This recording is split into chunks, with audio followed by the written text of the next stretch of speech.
All right, CNC router, Stinger 2, comes with a stand. It's on wheels. It locks, super sturdy. Manuals included, quick setup guide, Vectric program, clamps. I like to use these. I had it set up all the way through, custom setup for quickly getting those on there and flipping.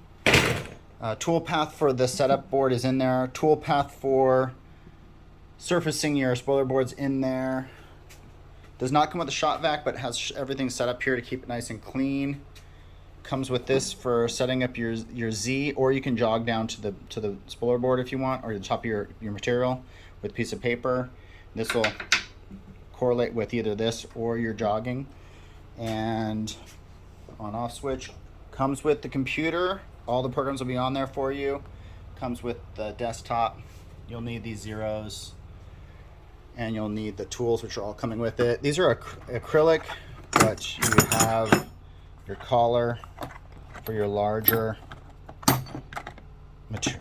wood and surfacing. And these are back up here. I haven't broken any, but I bought 2 just in case, but I didn't break any. So a couple of these are slightly used, but it could be replaced soon with these if you need them. Only if you're using acrylic, otherwise buy wood, but you'll get those anyway just in case you need them. There you go. Hope you enjoy.